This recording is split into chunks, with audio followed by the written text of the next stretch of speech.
1611, I'm strapped. Dream team coming back with a slap. Hey, on the block where it's at. White cracks getting smacked. Who gon' read? I'm about to snap. This straight facts, my boy, no cap. Steps going up.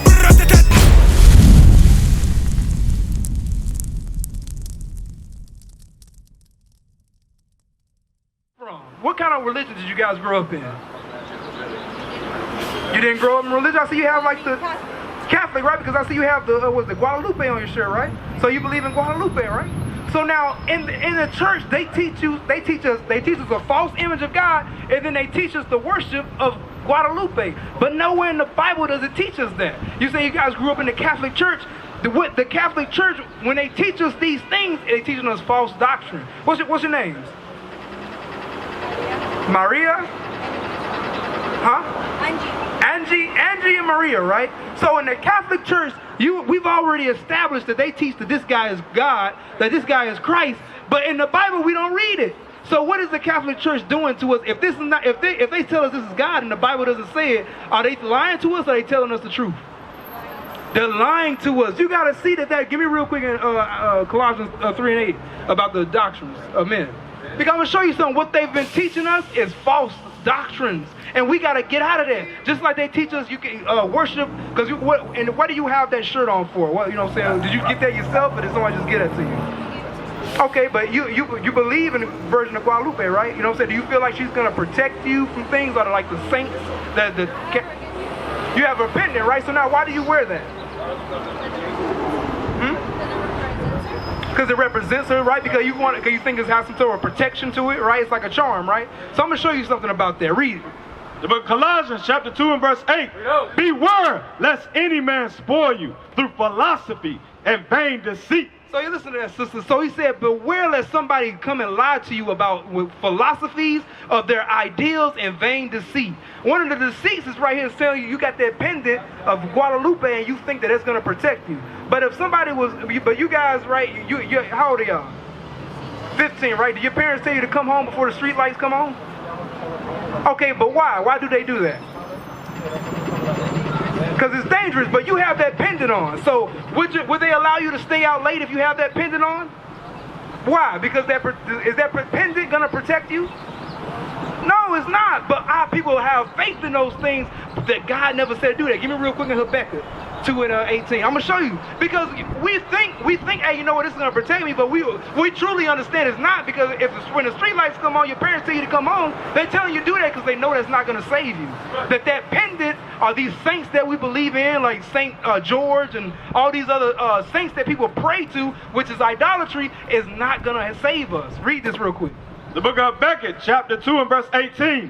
What profiteth the graven image? He said, what profits that graven image, right? Because as a young sister, you got that image on, you saying, what is the benefit behind it? I'm going to ask you, what is the benefit behind it? You know what I'm saying? It doesn't take your test for you in school, right? It doesn't protect you before the streets light come on, right? You still got to watch your back on the streets, right, as being young sisters, because they're kidnapping our young sisters out here. You still got to make sure you're paying attention. So what profit does that graven image do for you? Read. That the maker thereof have graven it. What does it, because somebody made that, go ahead. The molten image and a teacher of lies. He said it's a teacher of lies. The Bible says it teaches you lies because it tells you, hey, you can do whatever you want to do. You know what I'm saying? You get just have this on and you're saved. Because you guys grew up in the Catholic Church, what did they tell you God requires of you as being young sisters? You don't know. They're not teaching you about that. They're not really showing you about it because you guys. What school you guys go to? Hoover. You go to the same school? Okay, you go to Hoover as well. So now, what's happening in the school system? What are our young sisters getting into? Are they usually in a lot of good things or a lot of bad stuff going down? Okay, give me some examples. Okay, fights. Our young sisters fighting. What else? Smoking. They smoking. What else? Gangs. The sisters are in gangs as well. Okay, what else? Anything else?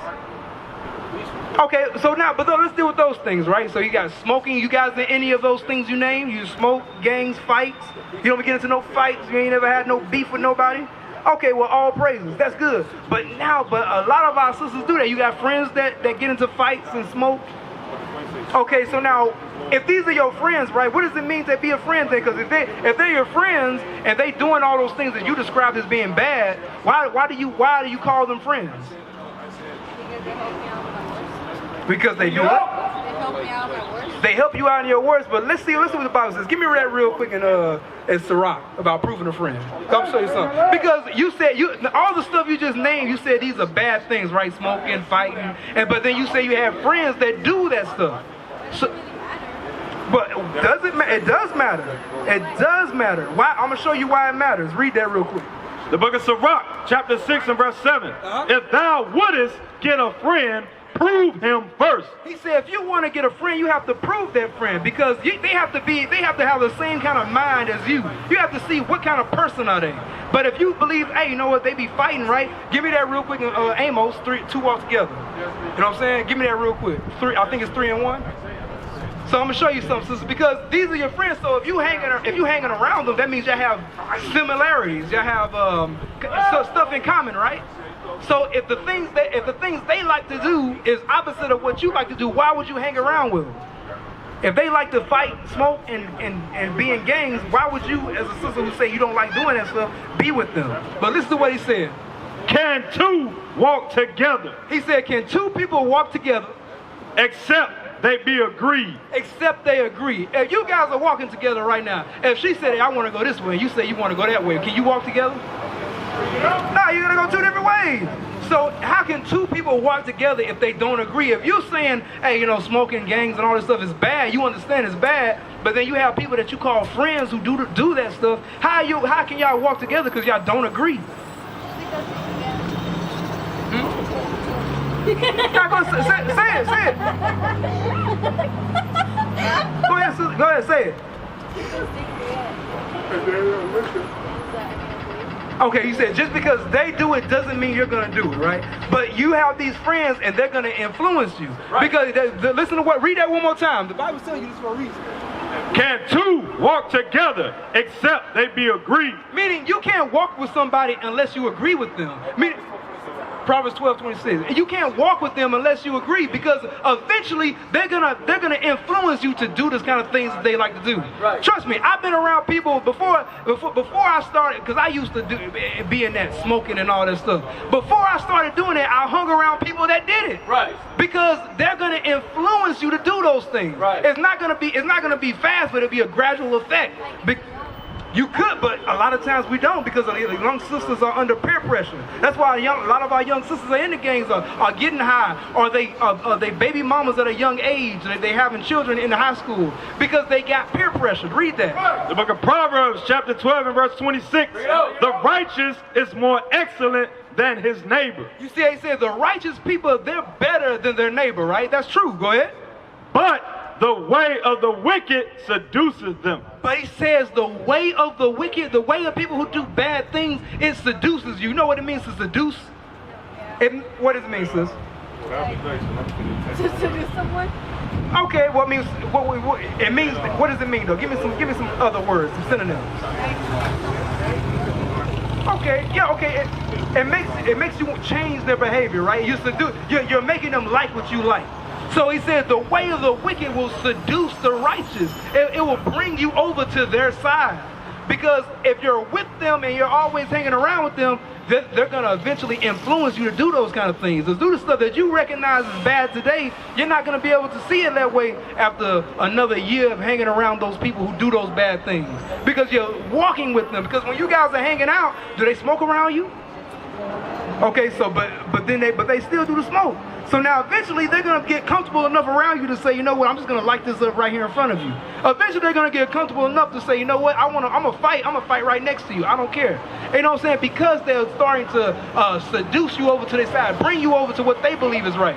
Give me that real quick in Exodus, follow not a multitude. Because what they're teaching you an evil lesson by 23. Doing that. 23 and 3, I think. So now, because when you're going around them, they're slowly bringing you over to their side. That's why God says we can't be hanging around them. That's why young sisters like yourself got to learn God's commandments and starting to apply these things. This is one of the commandments right here. Read this. The book of Exodus chapter 23 and verse 2.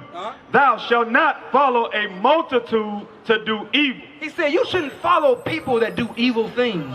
Don't follow after those people or be friends with those people who do the evil things, right?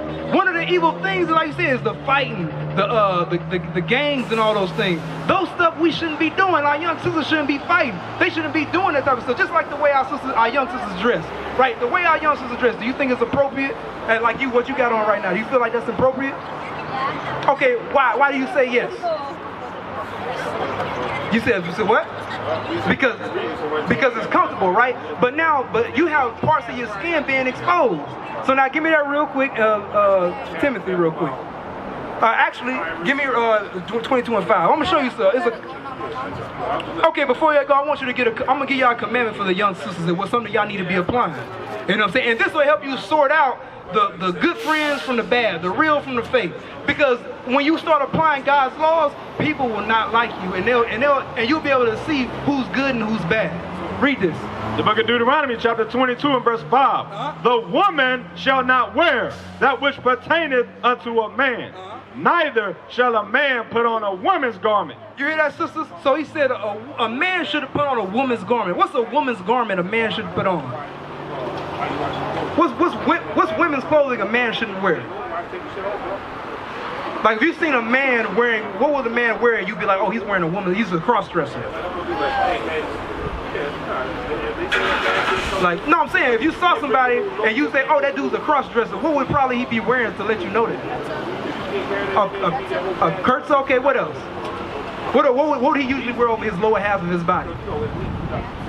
No, a cross-dresser? He'll be wearing, would he wear a what? A skirt or a dress, right? And you would be like, oh, that guy, he must be a cross-dresser. He's a man wearing a dress. A man is not supposed to wear a dress. Read. The woman shall not wear that which pertaineth unto a man. Because a pants are something that a man should be wearing, right? Not a dress. So what should the sisters be wearing? A dress. There you go. You see how simple it is? God says the man not supposed to wear what a woman wears, and neither is a woman supposed to wear what a man wears. Just like you got Guadalupe on your shirt, right? That the woman in that depiction, what does she have on? She has on a dress, right? So because our people understood years ago, how you doing, brother? Come over. Our people understood years ago that a woman is supposed to wear a dress, but yet they're not teaching that. They teaching our young sisters to, hey, do whatever you want to do. Wear tight clothing, wear revealing clothing, and they tell you it's all right. What is a nation? Nation is family. Nation is community. Nation is men leading by example. Nation is women's support. Nation is children with role models. Nation is unity. Nation is